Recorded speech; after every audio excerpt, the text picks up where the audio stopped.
দর্শক আপনাদের সবাইকে শুভেচ্ছা, অনেক প্রীতি। আজ নভেম্বরের ৪ তারিখ প্রথম আলো পত্রিকার যাত্রা শুরুর আজ ২৭ বছর পূর্ণ হলো। প্রতিষ্ঠা বার্ষিকীর শুভেচ্ছা আপনাদের সবাইকে যারা আমাদের দেখছেন এখন। আমন্ত্রণ জানিয়েছি আমরা প্রতিষ্ঠা বার্ষিকীর এই বিশেষ প্রথম আলোর প্রথম আজকের বার্তা কক্ষে অর্থনীতিবিদ, লেখক, গবেষক ডক্টর সেলিম জাহানকে এবং আমরা আলোচনা করব আজকে আমাদের বাংলাদেশের মানুষ কেমন আছে সেই বিষয়টি নানা দিক, বিশেষত অর্থনীতির পার্সপেক্টিভ থেকে, অর্থনীতির দিক থেকে বিবেচনায়। এসব নিয়ে আজকের বার্তা কক্ষে আপনাদের সঙ্গে থাকছি আমি শামসুজ্জোহা।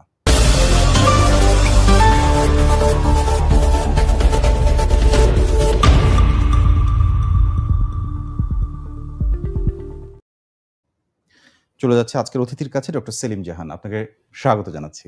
আপনাকেও ধন্যবাদ আমাকে এই সুযোগ দেওয়ার জন্য। আমি প্রথমেই যেটি বলে শুরু করেছি, আজকে এই প্রসঙ্গটা একটু যেতে চাই। একটি প্রশ্ন যে আজকে ২৭ বছর হলো প্রথম আলোর এই পত্রিকাটির, আপনি নিজেও একজন লেখক, আপনাকে আমি প্রতিষ্ঠা বার্ষিকীর শুভেচ্ছা জানাচ্ছি এবং সেই সাথে এটি বলতে চাই যে আপনার কর্মক্ষেত্রের বেশিরভাগ, আপনি যে কোনো বিষয় বলতে পারেন, কিন্তু কর্মক্ষেত্রে একটা দীর্ঘ সময় আপনি দেশের বাইরে ছিলেন। সেক্ষেত্রে বাংলাদেশের খবর রাখার ক্ষেত্রে পত্রিকার অনলাইন ভার্সন বা অনলাইন যে সুবিধাটা সেটা পেয়েছেন কিনা বা কিভাবে পেয়েছেন, বা বাঙালি কমিউনিটি তাদের কাছে বিষয়টি কেমন, সেই অভিজ্ঞতাটাও জানতে চাই সাথে। আমি দেশের বাইরে ছিলাম কিন্তু দেশের সঙ্গে বিযুক্ত ছিলাম না। এই অর্থে তিনভাবে এই সংযোগটা আমি রক্ষা করেছি। একটা সংযোগ রক্ষা করেছি যে দেশে যারা সহকর্মী ছিলেন, বন্ধু বান্ধব ছিলেন, চেনা জানা, তাদের সঙ্গে সবসময় যোগাযোগ রক্ষা করেছি এবং সেটা যে শুধুমাত্র তারা কেমন আছেন বা কিভাবে তাদের দিন কাটছে তাই নয়, দেশের কি অবস্থা, দেশের কি হালচাল সেটাও আমি লক্ষ্য করেছি। এটা গেল একটা। আর দ্বিতীয় হচ্ছে যে যারা দেশে সাংবাদিকতা করেন, প্রচার মাধ্যমের সঙ্গে সংযুক্ত এবং নানানভাবে প্রচারের সঙ্গে তারা কাজ করেন, তারা যখন বাইরে গেছেন, সেটা নিউ ইয়র্কে যেখানে আমার দীর্ঘতম প্রবাস জীবন কেটেছে, তখন তাদের সাথে আলাপ আলোচনা হয়েছে। পরবর্তী সময় লন্ডনেও এটা হয়েছে। সুতরাং তাদের কাছ থেকে খবর পেয়েছি। আর তৃতীয় হচ্ছে যে আমি এখানকার পত্রপত্রিকা, লেখালেখি যেগুলো লভ্য সেগুলো ব্যবহার করেছি। যেমন আমি গ্রাহক, শুধু প্রথম আলোর নয়, আরো ৩-৪টা পত্রিকার, যেগুলোকে ই পেপার আমরা বলে থাকি, সেগুলোর গ্রাহক। সুতরাং প্রতিদিনই আমি পত্রিকা পড়ি। সঙ্গে আছেন পত্রিকা? হ্যাঁ, আমি পত্রিকার সঙ্গে আছি এবং প্রথম আলো সম্পর্কে যারা বলতে চাই যে আমি সকালে প্রথম আলো দেখি, প্রথম আলো দেখে। সুতরাং আমি সংযুক্ত। অনেক ধন্যবাদ, অনেক ধন্যবাদ। আর যদি বলি যে একজন অর্থনীতিবিদ এবং লেখক হিসেবে আপনি কিভাবে দেখছেন, বিশেষ করে আমরা বলবো গত ১ বছরের বেশি সময়, প্রায় ১৪ মাস একটা ভিন্ন প্রেক্ষাপটের মধ্যে, রাজনৈতিক প্রেক্ষাপটের মধ্যে বাংলাদেশ আছে।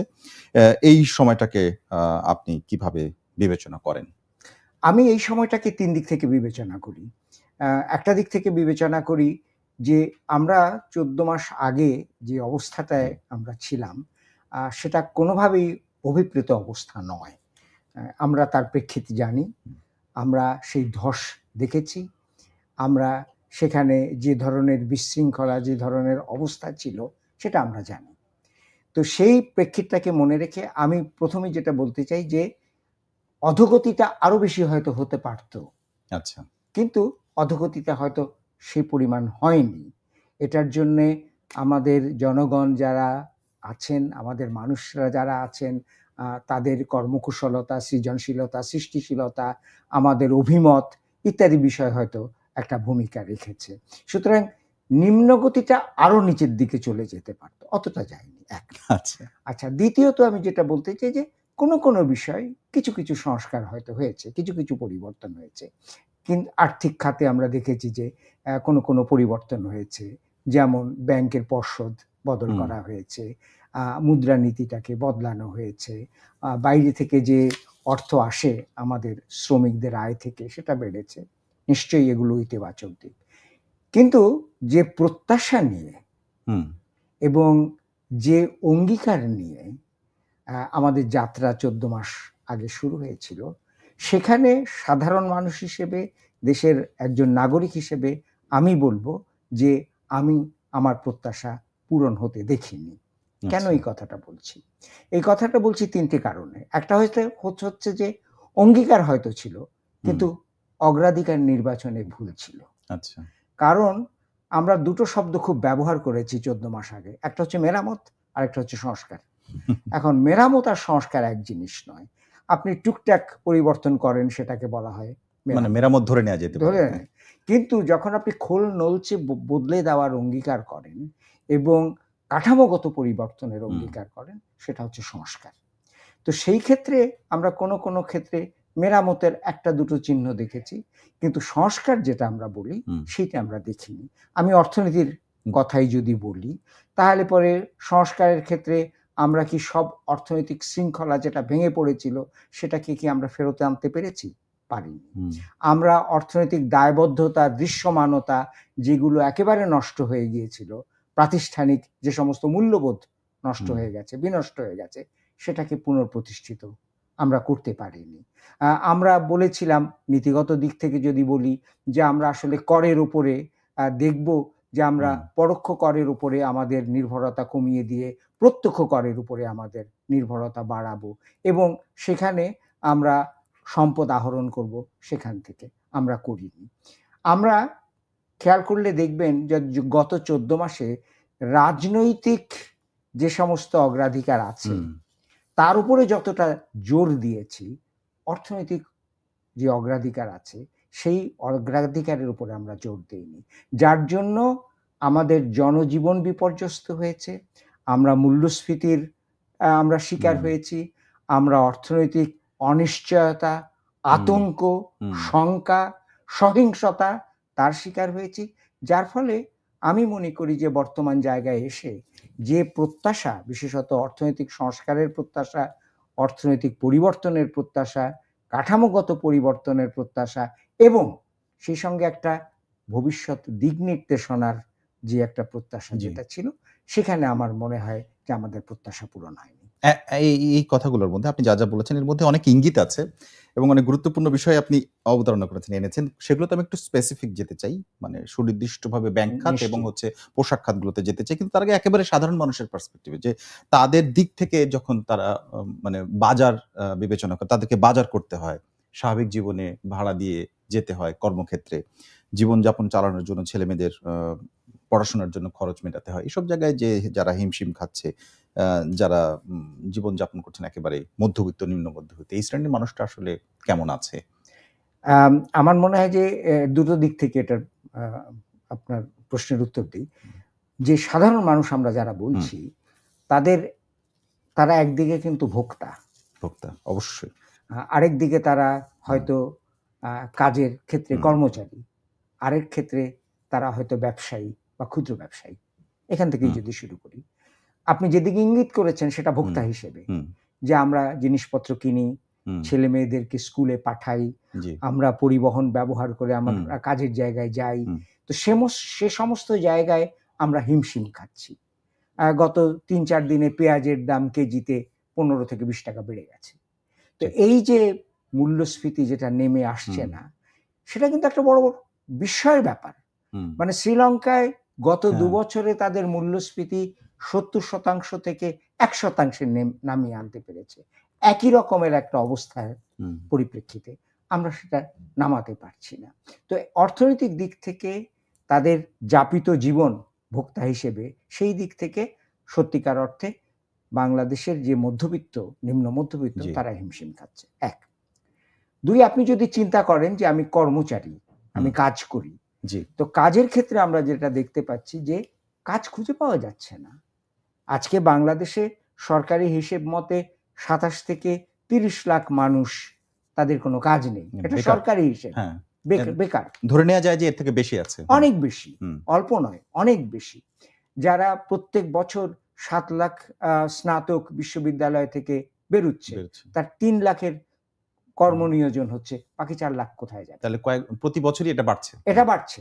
আচ্ছা, কর্মচারী হিসেবে সরকারি কর্মচারীদের বেতন বাড়ছে, দেখতে পাচ্ছি, অন্যান্যদের কি অবস্থা হচ্ছে? এই 3 নম্বর, আপনি যদি ব্যবসায়ী বা ক্ষুদ্র ব্যবসায়ী হন, বা আপনার যদি কোনো একটা প্রতিষ্ঠান থাকে, আপনি ক্রমাগতভাবে অনিশ্চয়তায় ভুগছেন।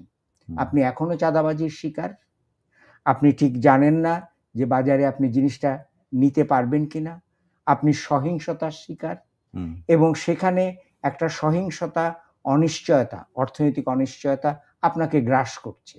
সে অবস্থায় একটা সুস্থ ব্যবসা বা একটা সুস্থ স্বাস্থ্যকর প্রাতিষ্ঠানিক যেটার অগ্রগতি সেটা হতে পারে না। বাইরে আমরা যে সমস্ত জিনিস রপ্তানি করি, আমরা প্রায়শই পোশাক শিল্পের কথা জি, বলি। সেখানে একটা অনিশ্চয়তা আছে এবং এই অনিশ্চয়তার কারণে একদিকে নিয়োজন যেমন বিঘ্নিত হচ্ছে, তেমনিভাবে আমাদের ব্যবসায়িক প্রতিষ্ঠানের যে অগ্রগতি সেটাও কিন্তু বিঘ্নিত হচ্ছে।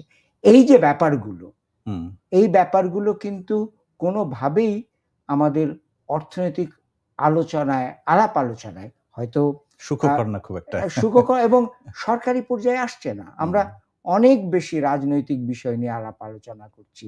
সেটা নিয়ে তর্ক-বিতর্ক হচ্ছে। কিন্তু অর্থনৈতিক বিষয়ে এটা তর্ক-বিতর্কও হচ্ছে না, আলোচনা হচ্ছে না। আমি দুটো উদাহরণ দেই। বাজেট দেওয়া হুম। হয়েছে। বাজেটের পরে আপনি কি দেখেছেন যে তার অবস্থাটা এখন কিরকম আছে? সেই বাজেটকে মূল্যায়ন করা হচ্ছে কিনা? সেই বাজেটের বাস্তবায়নের ক্ষেত্রে আমরা কি জায়গায় আছি? সেটাকে আমরা দেখছি না। আমরা একসময় বলেছিলাম যে আমরা বড়, আমরা এই বড় আলোচনাটা দেখেছি শুধু ওই সময় যখন বাজেট দেয়া হচ্ছে। হ্যাঁ, তখন। তখন। কিন্তু তারপরে তো এটার আলোচনা হুম। করার প্রয়োজন আছে। আমাদের স্বাস্থ্য খাতে, শিক্ষা খাতে এমনিতেই আমরা আচ্ছা, বরাদ্দ আপনার কি কম। মনে হয় আপনি নিজে একজন অর্থনীতিবিদ এবং আপনার দেশের পলিসি লেভেলে কথা বলার জন্য আপনি আমি মনে করি উপযুক্ত ব্যক্তি। বাংলাদেশের এর আগে আমরা যত রাজনৈতিক সরকার দেখেছি সেই সময়ে এই সময়ের প্রধান উপদেষ্টা সহ অনেক মানুষ আছেন যারা অর্থনীতিবিদ এবং ব্যাংক সেক্টরে এবং অর্থ ব্যবস্থাপনার ক্ষেত্রে তাদের দক্ষতা এবং একাডেমিক যোগ্যতা সব রয়েছে। নিশ্চয়ই। তাহলে এই জায়গাগুলোতে আসলে সমস্যাটা কোথায়? যেটি বলা হচ্ছে আমরা কয়েকদিন আগে দেখলাম যে গত কয়েক বছরেই দারিদ্র্যের হার আসলে ক্রমে বাড়ছে এবং বিপুল সংখ্যক মানুষ আরো গরিব হওয়ার ঝুঁকিতে রয়েছে। এই বিষয়গুলো তো একরকম জানাই ছিল। তাহলে অর্থ ব্যবস্থাপনা উল্টো আরো দেখলাম আমরা কতগুলো ব্যাংক নিয়ে ঝুঁকিপূর্ণ অবস্থায় রয়েছে সেটা ব্যবস্থা নিতে হিমশিম খাচ্ছে এবং নতুন করে একটা সিদ্ধান্ত এটা আমরা এর আগে দেখিনি। সেটি হচ্ছে যে অনেকগুলো ব্যাংকে একীভূত করা। হুম, ৫ টি ব্যাংকে এক জায়গায় করা। হুম। এই জায়গাগুলো আপনার মনে হয় যে একই ঠিক লাইনেই যাচ্ছে নাকি এটার মধ্যে সিদ্ধান্তের মধ্যে আসলে হিমশিম খাচ্ছে সরকার এবং ভুল সিদ্ধান্ত হয়ে গেছে এরই মধ্যে কোন আমার ক্ষেত্রে? মনে হয় একটা হচ্ছে যে সিদ্ধান্তের ব্যাপার, আরেকটা হচ্ছে অগ্রাধিকার ব্যাপার। আমার মনে হয় যে আমরা সামষ্টিক পর্যায়ে, জি, অর্থনীতির সামষ্টিক পর্যায়ে যতখানি সময় ব্যয় করছি, হুম, নীতি নির্ধারণের ক্ষেত্রে, আলাপ আলোচনার ক্ষেত্রে, আম সেগুলোর মূল্যায়নের ক্ষেত্রে, আমরা হুম, ব্যষ্টিক পর্যায়ে হুম, সেটা করছি না। অর্থনীতিবিদ হিসেবে আমি মনে করি যে অর্থনীতির মূল কেন্দ্র হচ্ছে মানুষ। আমরা অর্থনৈতিক কর্মকাণ্ড যেটা হুম। করি, আমরা অর্থনৈতিক নীতি যেগুলো গ্রহণ করি, অর্থনৈতিক প্রতিষ্ঠান যেগুলো আমরা তৈরি করি, কিসের মানুষকে জন্য করি? মানুষকে কেন্দ্রে রেখেই। মানুষকে কেন্দ্র রেখে রাইট, এবং অর্থনীতির আসল উদ্দেশ্য হচ্ছে কল্যাণ। মানুষের কল্যাণ, মানুষের জন্য কল্যাণ, মানুষের দ্বারা কল্যাণ। রাইট। তো সুতরাং এই যে সামষ্টিক পর্যায়ে যে অন্তরায়গুলো আছে, যে অসুবিধেগুলো আছে, এটা একদিনে সৃষ্টি হয়নি। কিন্তু প্রয়োজনটা কি ছিল? দুটো জিনিস প্রয়োজন ছিল। একটা হচ্ছে যে সমস্যা তো অনেক আছে সামষ্টিক হুম, পর্যায়ে। এখন আমরা জানি যে সংস্কারের ক্ষেত্রে বা ব্যবস্থা গ্রহণের ক্ষেত্রে হুম, আপনার কিছু ব্যবস্থা হবে তাৎক্ষণিক, কিছু ব্যবস্থা হবে স্বল্পমেয়াদী, জি। কিছু মধ্যমেয়াদী, কিছু দীর্ঘমেয়াদী। খুবই স্বাভাবিক। সেইখানে আপনাকে নির্ধারণ করতে হবে যে তাৎক্ষণিক আমার কোন জায়গায় আমাকে অগ্রাধিকার দিতে হবে। হুম। সেটা কিন্তু হয়নি। আমরা অনেক সময় দীর্ঘমেয়াদী ব্যাপার, অর্থনৈতিক ব্যাপারগুলো নিয়ে সেটা নিয়ে আলোচনা হতে পারে। মাতামাতি কিন্তু এই করেছি। সময়টা আসলে অন্তর্বর্তীকালীন ক্ষেত্রে তো আমার মনে হয় যে আপনি এটাই স্বীকার করবেন মানে একমত হবেন যে এটা তাৎক্ষণিক সিদ্ধান্তটা বেশি জরুরি ছিল। নিশ্চয়ই আরো একটা ব্যাপার আছে সেটা হচ্ছে যে অন্তর্বর্তীকালীন হচ্ছে অন্তর্বর্তীকালীন বিষয়। অন্তর্বর্তীকালীন। এটা কোনো জনপ্রতিনিধিত্বমূলক নির্বাচিত সরকার নয়। জি। সংস্কারের বহু জিনিস আছে যেটা আপনি তাৎক্ষণিকভাবে হুম, ব্যবস্থা গ্রহণ করতে পারেন। যেমন মূল্যস্ফীতি বাড়ছে। তাৎক্ষণিকভাবে আপনি সরবরাহ বাড়ানোর জন্য কি করা যেতে পারে সেটা ব্যবস্থা করতে পারেন। আপনি পরিবহন ব্যবস্থার উন্নতি করতে পারেন। জি। কিংবা যারা মূল্যস্ফীতি বাড়ানোর পেছনে রয়েছে মজুত করে তাদের বিরুদ্ধে ব্যবস্থা হুম, গ্রহণ করতে পারেন। খুব ভালো কথা। কিন্তু দীর্ঘমেয়াদে অর্থনৈতিক সংস্কারের জন্যে ধরা যাক বাংলাদেশ ব্যাংকের হুম। স্বাধীনতার জন্যে যে সিদ্ধান্ত গ্রহণ করতে হবে সেটা জনপ্রতিনিধিত্বমূলক নির্বাচিত সরকার ভিন্ন অন্য কেউ এটার সিদ্ধান্ত নিতে পারবে না। ওকে। তো সুতরাং স্বাভাবিকভাবেই আমি মনে করি যে সিদ্ধান্ত নেয়ার ক্ষেত্রে এই বিভাজনটা ঠিকমতো হয়নি। সিদ্ধান্ত নেয়ার ক্ষেত্রে অগ্রাধিকার ঠিক মতো হয়নি, এবং সমস্ত সমস্যাগুলোর আমরা সংস্কার করে ফেলব, এই যে সংস্কার শব্দটাকে আমরা ঢালাওভাবে ব্যবহার করেছি, এবং ঢালাওভাবে ব্যবহার করার ফলে আমাদের প্রত্যাশা হয়ে গেছে যে আমরা 14 মাসের মধ্যে 2 বছরের মধ্যে যত অর্থনৈতিক জঞ্জাল তৈরি হয়েছে সব শেষ করব, সব আমরা করতে পারব। এটা আদৌ সম্ভব কিনা? এটা কখনোই আদৌ সম্ভব নয়। আপনি সেই জঞ্জাল আপনি সরাবেন যেটা আপনার দরজার ঠিক সামনে আছে, যেটা না হলে আপনি সামনে হাঁটতে পারছেন না। আপনি কিছু জঞ্জাল আছে যেটাকে সরাবার জন্য এক ধরনের দায়বদ্ধতা লাগবে, এবং এক ধরনের আমি মনে করি অনুমোদন লাগবে জনপ্রতিনিধিত্বমূলক সরকার। আপনি যে বিষয়টি উল্লেখ করেছেন এর মধ্যে কয়েকবার, সেটি হচ্ছে যে এই সরকার আসলে অন্তর্বর্তীকালীন সরকার, এবং জনপ্রতিনিধিত্ব না থাকলে মানে নির্বাচিত সরকারের যে কাঠামো, সেই কাঠামো না হলে যে সমস্যাগুলো হয়, তার মধ্যে আন্তর্জাতিক মুদ্রা তহবিল IMF এর একটা তথ্য আপনি নিশ্চয়ই এর মধ্যে জেনেছেন সংবাদপত্রে, যে সেটি বলা হয়েছে যে বাংলাদেশের ঋণের 6ষ্ঠ কিস্তি যেটি ছাড় দেওয়া হবে না নির্বাচিত সরকার ছাড়া। তো এই শর্তগুলি আসলে সেই নীতিমালার কারণে, মানে IMF এর একটা স্বাভাবিক নীতিমালার কারণে তারা এটি বলছেন, নাকি এই সরকারের কোনো অপারগতা বা কমিউনিকেশনের কোনো সমস্যা রয়েছে? এটা দুটো দিক আছে। একটা হচ্ছে যে IMF এর কতগুলো সাধারণ নীতিমালা আছে, এবং IMF এর নীতিমালা বিশেষত উন্নয়নশীল দেশে কি সেটা আমরা জানি। IMF এর যে সাজুজ্য যে নীতিমালা রয়েছে, যে সেটার কুপ্রভাব আমরা 80-র দশকে বিভিন্ন দেশে দেখেছি। আচ্ছা, এখন এই যে কিস্তি ছাড় দেওয়ার ব্যাপারটা, 6ষ্ঠ কিস্তি, এই কিস্তি ছাড় দেওয়ার ব্যাপারটা তো তৃতীয় কিস্তি থেকেই শুরু হয়েছিল, আপনার যদি মনে থাকে, যে তখন কিস্তি ছাড় দেওয়ার ব্যাপারে বলা হয়েছিল যে এই সংস্কার করতে হবে, এবং এই সংস্কার না করলে শর্ত সাপেক্ষে, এবং এটা IMF এর তাদের নীতিমালার অংশ, এটা নতুন কিছু না। এখন তারা যে জায়গায় এসেছে, সেই জায়গায় আমি মনে করি যে প্রতিষ্ঠান হিসেবেও হয়তো IMF মনে করছে যে যেহেতু সরকার, বর্তমান অন্তর্বর্তীকালীন সরকার ঘোষণা করেছে যে নির্বাচন ফেব্রুয়ারিতে দেওয়া হবে, তো তাহলে পরে যে IMF 4 মাসও নেই, 3 মাসে আছে, তো খুব স্বাভাবিকভাবেই যে প্রতিষ্ঠান আপনাকে ঋণ দিয়েছে, শর্ত সাপেক্ষে ঋণ দিয়েছে, এবং সেই ঋণের কিন্তু সুদের হার বেশি, এবং ঋণ ফেরত দেওয়ার মেয়াদকাল কিন্তু বিশ্বব্যাংক IMF কমিয়ে দিয়েছে। সুতরাং স্বাভাবিকভাবেই এই আলোচনাটা তারা তাদের সঙ্গেই করবে যে সরকার অন্তত পক্ষে নির্বাচিত হয়ে আগামী 5 বছর থাকবে। এটা খুব স্বাভাবিক, যে কোনো প্রতিষ্ঠানের জন্য স্বাভাবিক, যে কোনো ব্যক্তির জন্য স্থিতিশীল একটা অবস্থা দেখতে চায় তারা। হ্যাঁ, সেটা একটা অবস্থা দেখতে চায় যেখানে সিদ্ধান্ত গ্রহণ যদি করা হয় IMF এর দিক থেকেও কিংবা সরকারের দিক থেকেও, সেটা একটা মেয়াদকাল যেটা হবে, সেই মেয়াদকালটা একটা গ্রহণযোগ্য মেয়াদকাল। এটা খুব স্বাভাবিক। ওকে, এবারে একটু আসতে চাই, আমরা যে জায়গাটা ছিলাম, আমরা একটা সরাসরি প্রশ্ন রেখেছিলাম, সেই জায়গাটায় একটু বিস্তারিত জানতে চাইবো। সেটি হচ্ছে যে মানুষ ক্রমেই গরিব হওয়ার ঝুঁকিতে, এটা অনেক মানুষের মধ্যে যদি শোনা যায়, সাধারণ মানুষ তো খানিকটা কোনো তথ্যপাত্র ছাড়াই বলে, বাট আপনার কাছে আমরা জানতে চাই যে 258টি রপ্তানিমুখী তৈরি পোশাক কারখানা এটা এর মধ্যে বন্ধ হয়ে গেছে, এবং তৈরি পোশাক খাতের যারা মালিক সেই সংখ্যা তো তুলনামূলকভাবে খুবই কম, কিন্তু যারা এখানে কাজ করেন সেই সংখ্যাটাও বেশি, এবং তাদের যে অর্থনৈতিক অবস্থা সেটি আসলে নিম্ন মধ্যবিত্ত পরিবার থেকে অনেকেই উঠে আসেন। তাদের যে ঝুঁকিটা, সেটি আপনি কিভাবে দেখেন সামনের দিনগুলিতে? আমি তাদের ঝুঁকিটা সম্পর্কে শঙ্কিত। আমি শঙ্কিত এই কারণে যে এই যে অবস্থাটা সৃষ্টি হয়েছে, যারা আমাদের পোশাক শিল্পের যে সমস্ত সামগ্রী আছেন যেগুলো কেনেন যারা, তো তারা সেটা কেনার জন্যে এমন একটা উৎস খুঁজবেন যেখানে একটা স্থিতিশীলতা আছে, যেখানে তারা জানেন যে তারা যখন এটার জন্য চাইবেন সেটা সময় মতো পৌঁছবে, সময় মতো যাবে। 1 2 নম্বর হচ্ছে যে পোশাক রপ্তানির ক্ষেত্রে আমরা কোনো একক জায়গায় দাঁড়িয়ে নেই, আমাদের প্রতিযোগী আছে, অবশ্যই ভিয়েতনাম আছে, ক্যাম্বোডিয়া আছে, শ্রীলঙ্কা আছে, চীন আছে, ভারত আছে, অন্যান্য প্রতিযোগী, আমাদের আশপাশে অনেক দেশ আছে। এখন শুধুমাত্র আপনার পোশাক শিল্পের মজুরি কম বা কম মজুরিতে আপনি শ্রমিক পাচ্ছেন, সেটা একমাত্র আপনার সুবিধা হতে পারে না। আপনার রাজনৈতিক স্থিতিশীলতা আছে কিনা, আপনার এখানে অর্থনৈতিক প্রতিষ্ঠানগুলো আছে কিনা, এখানে একটা অনিশ্চয়তা আছে কিনা, সেটা বিবেচনা করা হয়। তো খুব স্বাভাবিকভাবেই আপনার দেখা যাচ্ছে যে আমাদের পোশাক শিল্প থেকে যে চাহিদা সেটা কমার একটা সম্ভাবনা আছে, ১। ২ নম্বর হচ্ছে যে সাম্প্রতিক সময়ে যুক্তরাষ্ট্র যে শুল্ক বসিয়েছে, তো শুল্কের কারণে সব দেশেরই পোশাক শিল্পের যারা রপ্তানি করবে তাদের দাম বেড়ে যাবে, মানে যুক্তরাষ্ট্র বা যুক্তরাজ্য বা ইউরোপীয় ইউনিয়নের ভোক্তাদের কাছে। তখন কে বেশি প্রতিযোগিতামূলক অবস্থানে থাকবে সেই কিন্তু এই সুবিধাটা নিতে পারবে। তো এই অবস্থাতে দেখা যাচ্ছে যে আমাদের পোশাক শিল্পের দিকে যদি তাকাই, তারা সবগুলোই যে বৃহৎ পোশাক শিল্প প্রতিষ্ঠান তা কিন্তু নয়।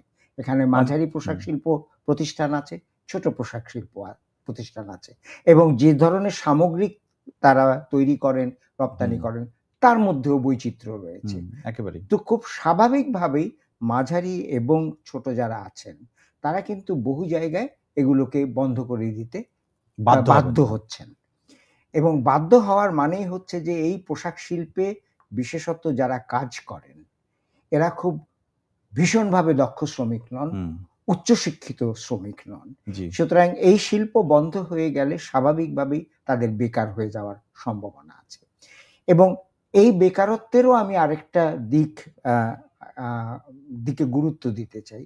মনে রাখবেন যে এই পোশাক শিল্পের বেশিরভাগ শ্রমিক হচ্ছে মেয়ে, নারী শ্রমিক। নারী শ্রমিকের সংখ্যা অনেক বেশি, ৮০ থেকে ৯০% নারী শ্রমিক। এবং এই পোশাক শিল্পের যে উত্থান বাংলাদেশে, এর যে প্রসারণ, তার ফলে কিন্তু এই নারী শ্রমিকরা এক ধরনের স্বাধীনতা পেয়েছিল এবং এক ধরনের ক্ষমতায়ন, মানে অর্থনৈতিক কারণে যে ক্ষমতা সে পেয়েছে, এবং তার আবার সামাজিক প্রভাবও পড়েছে। যে কতজন বাচ্চা পরিবারে থাকবে, বাচ্চাদের স্কুলে পাঠাবে কিনা, কি জাতীয় খাবার তাদেরকে দেওয়া হবে, সেটারও একটা প্রভাব পড়েছিল। এখন এই নারী শ্রমিকেরা যদি কর্মহীন হয়ে পড়ে, তাহলে যে শুধুমাত্র তারা বেকার হয়ে পড়ছে তা নয়, যে সামাজিক প্রভাবগুলো, ইতিবাচক প্রভাবগুলো কথা আমি বললাম, সেটাও আবার পূর্বের জায়গায় কিন্তু ফেরত যেতে পারে। তাহলে কি এটার সঙ্গে, মানে এই যে 258টি, আমরা যে ব্যাখ্যাটা পড়ি এই সংবাদটার ভেতরে এরকম ছিল যে 258টি রপ্তানিমুখী পোশাক তৈরি কারখানা বন্ধ হয়েছে, মানে 258টি নয়, এদেরকে আবার ছোট ছোট অনেক যারা নাম না জানে এরকম হিসেবের বাইরে তারা অনেকে সাপোর্ট দিত, তো সেক্ষেত্রে সেগুলো কিন্তু বন্ধ হয়ে যায়। আসলে এই সংখ্যাটা এর থেকে বেশি এবং অনেক মানুষের সম্পৃক্ত, মানে প্রতিষ্ঠানের সংখ্যা এর চাইতে বেশি। আর আপনি শুধু প্রতিষ্ঠানের বন্ধ হয়ে যাওয়া দেখলে তো চলবে না, এর ফলে বহু পরিবার এবং বহু পরিবারের মানুষ। একেবারে ঠিক। এখন আমার প্রশ্নটা আরেকটু বড় করে, যে এই যে মানুষগুলো যারা এটার সাথে সরাসরি চাকরি করেন তারা তো সরাসরি ক্ষতিগ্রস্ত হচ্ছেন, কিন্তু সমাজের মধ্যে অর্থনৈতিক এরকম একটা ধস নামলে সেটা আসলে অন্যান্য দিকে ছড়িয়ে পড়ে কিনা? নিশ্চয়ই ছড়িয়ে পড়ে, কারণ পোশাক শিল্প যদি আমরা পোশাক শিল্প হিসেবে দেখি, এর সঙ্গে তো অন্যান্য সংশ্লিষ্ট শিল্প রয়েছে। যেমন মনে করা যাক, একটা উদাহরণ দেই, যে পোশাক শিল্পে যারা বোতাম রপ্তানি করেন, সেই বোতামগুলো হয়তো পোশাকের জন্য বোতাম লাগে, সেই বোতাম হয়তো আপনার পুরনো ঢাকা থেকে আসে, কথার কথা। সুই যারা রপ্তানি করেন সেটা হয়তো অন্য জায়গা থেকে আসে। তো এটা বোঝাই যাচ্ছে যে এদের ছোটখাটো অনেক কিছু হবে। আরেকটা ব্যাপার আছে, সেটা হচ্ছে যে যখন এই জাতীয় একটা পরিবর্তন হয়, নেতিবাচক পরিবর্তন হয়, তখন কিন্তু এক ধরনের অনিশ্চয়তা আসে অর্থনীতিতে, এবং একটা শঙ্কা এবং আশঙ্কার ব্যাপার আসে। তখন অন্যান্য যে সমস্ত শিল্প প্রতিষ্ঠান আছে তারাও কিন্তু একটা অনিশ্চয়তার মধ্যে থাকে। এটা একদিকে দেশের ভাবমূর্তি বাইরে নষ্ট করে। যেমন পোশাক শিল্পে বাংলাদেশ নির্ভরযোগ্য দেশ কিনা রপ্তানির ক্ষেত্রে, নাকি আমি আমার রপ্তানি ভিয়েতনাম বা ক্যাম্বোডিয়া থেকে নিয়ে আসব, এই সিদ্ধান্ত কিন্তু বাইরে যারা পোশাক আমদানি করে তারাও বিবেচনা করবে, তারা এটা বিবেচনা করবেন। সুতরাং এটা শুধু 258 কিংবা 398 বা সংখ্যা নয়, এটার কিন্তু প্রভাব বহুমাত্রিক এবং ব্যাপ্ত। এবারে আসি এখন থেকে, প্রায় আপনি যেটি বলেছেন অলরেডি, যে প্রায় 3 মাসের একটু বেশি সময় দেরি আছে নির্বাচন। এখন পর্যন্ত বাংলাদেশের এই সরকার 3টি এজেন্ডা নিয়ে নির্বাচন, একটি তার একটি বড় এজেন্ডা। আরেকটি এজেন্ডা আপনি ব্যাপকভাবে আলোচনায় নিয়ে এসেছেন, সেটা হচ্ছে সংস্কার।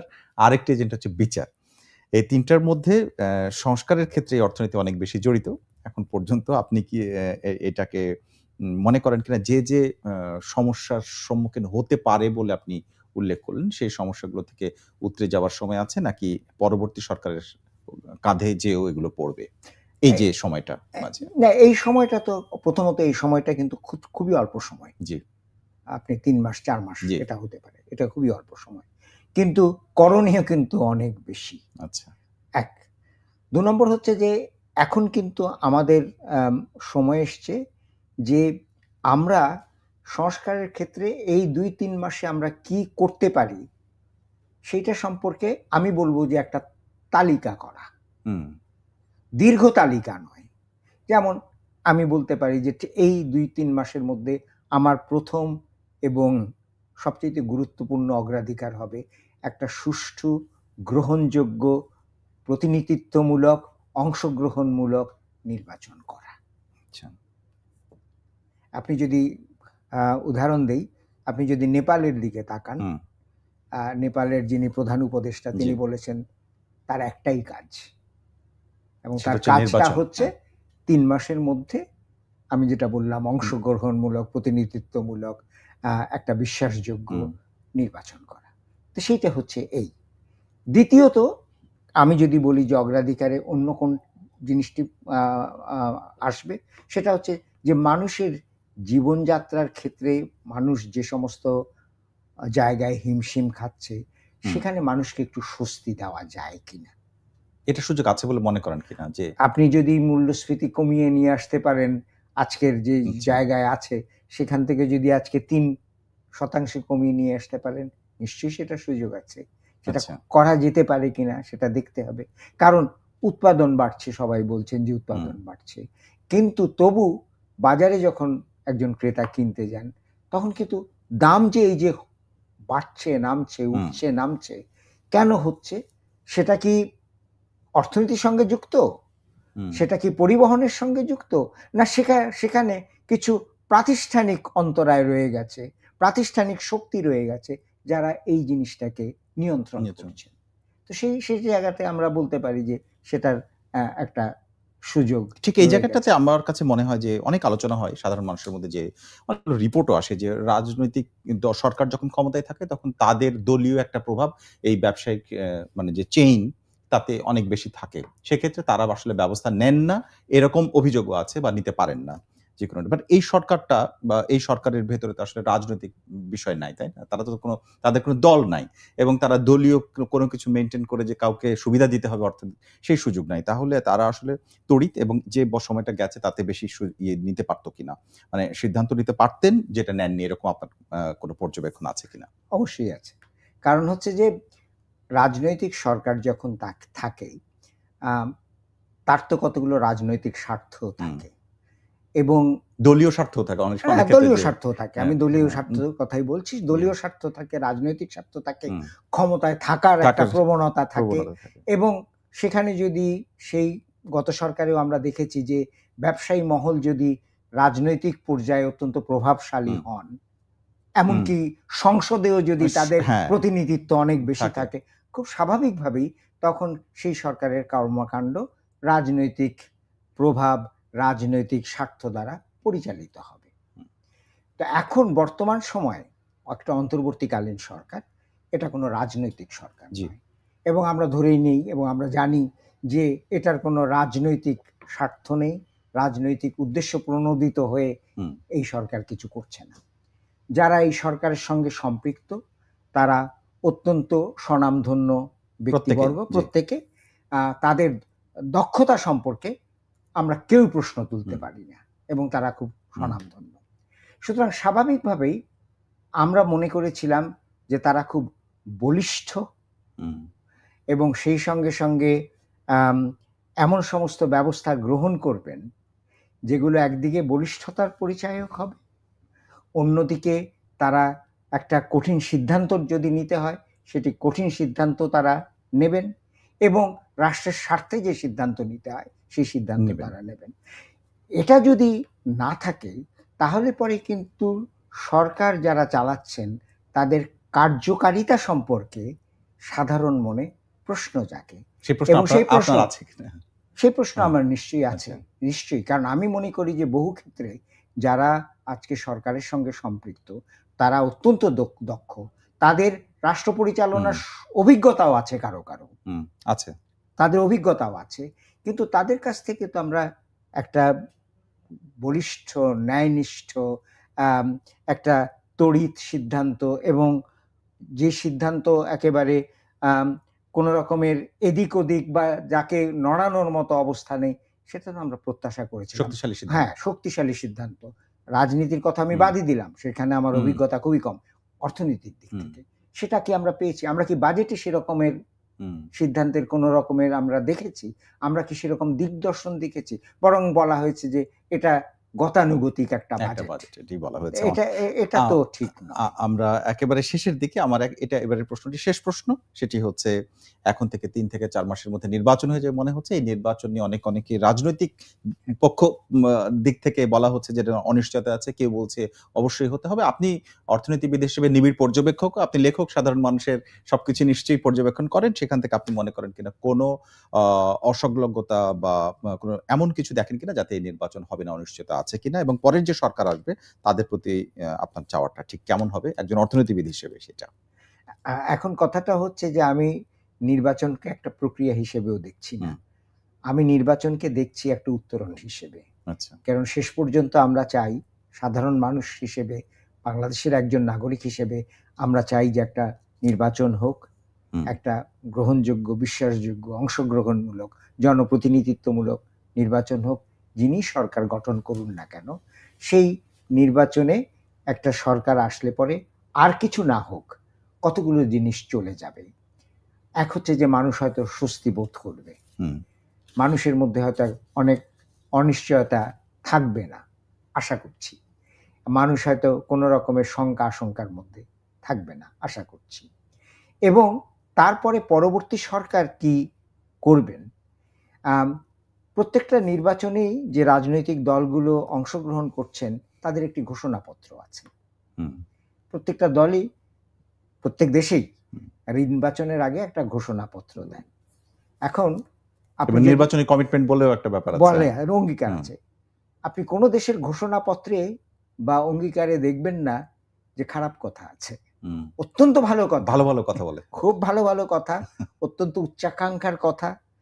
এখন পরবর্তী যে সরকার যারা আসবেন তাদের আমার মনে হয় যে তাদের আসল লক্ষ্য থাকবে ওই, আবারও আমি ওই জায়গায় ফেরত যাচ্ছি, যে উন্নয়ন, অর্থনৈতিক অগ্রগতি, তার কেন্দ্রে যাতে তারা মানুষকে স্থিত করেন এবং মানুষের অংশগ্রহণ।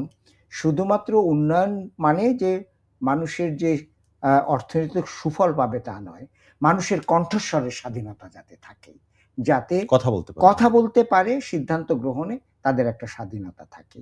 এই জাতীয় একটা অঙ্গীকার বা এই জাতীয় একটা মানসিক পরিবেশ যদি তারা তৈরি করতে পারেন, তারপরে ভুলভ্রান্তি অনেক হবে, তারপরে অনেক রকমের মানে ভুলের জায়গায় আমরা যাব। কিন্তু অন্তত পক্ষে মানুষের প্রতি অঙ্গীকার নিয়ে যদি একটি সরকার যে ধরনের ঘোষণাপত্র নিয়ে আসেন না কেন, তারা যদি সেখানে আসেন, তাহলে পরে এই উত্তরণটা আস্তে আস্তে হবে। এটা মানে খুব তাড়াতাড়ি হবে না, কারণ অর্থনৈতিক অগ্রগতি, অর্থনৈতিক উন্নয়ন কোনো স্বল্প দৈর্ঘ্যের দৌড় নয়, এটা একটা দীর্ঘ সময়ের পথযাত্রা। অতএব আমরা আশা দীর্ঘ সময় হলো এটাই চান আপনি?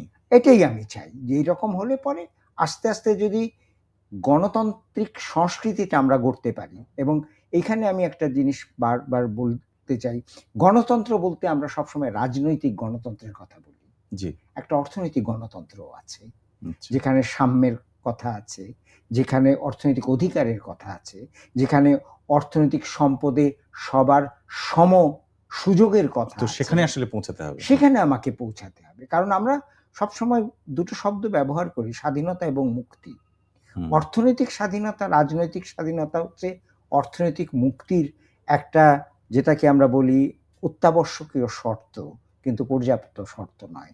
চূড়ান্ত বিচারে আমরা অর্থনৈতিক মুক্তি চাই। অনেক ধন্যবাদ। মানুষের অর্থনৈতিক মুক্তি আসুক, সেটি আমরা প্রত্যাশা করি। আপনাকে ধন্যবাদ। আজকে বিশেষ করে প্রথম আলোর বর্ষপূর্তির এই আয়োজনে সময় দেওয়ার জন্য আপনাকে অনেক ধন্যবাদ, কৃতজ্ঞতা।